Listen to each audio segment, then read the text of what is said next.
Hey guys, welcome back to the video, and in today's video we are going to be showing you how to install the J-arm to A-arm conversion kit on a Banshee 350. As you can see, we have it pretty much set up as it should go.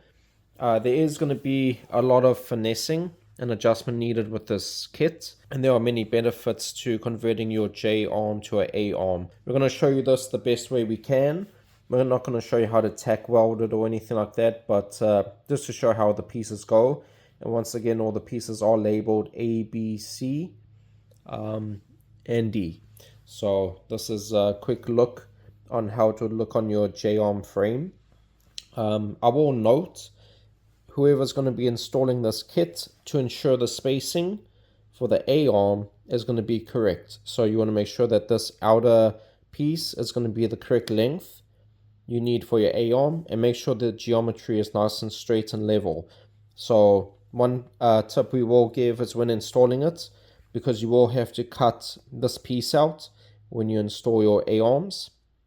But for the moment, we are going to use this as a template guide for the bolt for the A-arm. So do not cut this off until you weld everything up, and then go ahead and cut this off. This is not for a beginner. This is very complex. So you want to have your fabricator take his time and make sure everything is correct. So yeah, this is not an easy kit to install, but it is worth it, and the benefits are definitely worth it too. So to show, you have piece A. This is the main piece that's going to be welded to your frame. And then I will have piece D.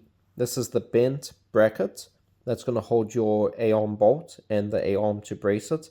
So that's A, that's D, and please note the orientation of the bracket.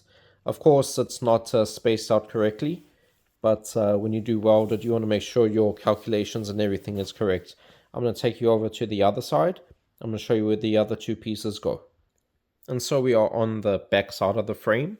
And so you're going to have piece B and piece C. So it's probably best if you tack weld A to the frame, and then D, and then put piece B and C in. With piece A, as you can see, it goes straight up. You all have to bend it so it goes in the shape of the frame. We didn't bend it just because it's going to need a lot of finagling and finessing to make it fit correctly. So make sure you are adjusting that as you're installing the kit. And this does work nicely with the gusset set that we do provide, or we do offer. And remember that piece that goes between here, well, now you're just bracing everything else from the gusset set.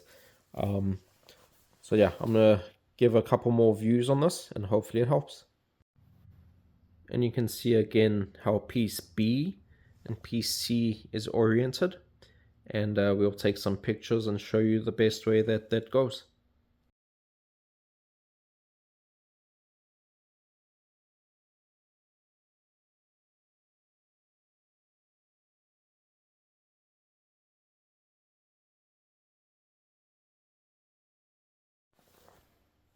And once again, guys, this is not a simple kit to install. You want to make sure you do take your time to weld every piece in place. Again, you can see there's a gap between the frame and the top of a piece.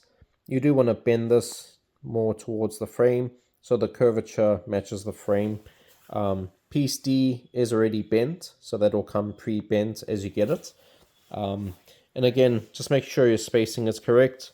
When you have everything welded up and everything fits correctly and the geometry is correct, you want to go ahead and cut this piece out. And that way your A-arm will fit all the way across. And just make sure, once again, the spacing and the geometry to every other piece is correct. Hope you guys enjoy this video. Don't forget to share, like, subscribe, hit that notification bell, and stay tuned for more gusset kits and conversion kits we're coming up with. So have a good day.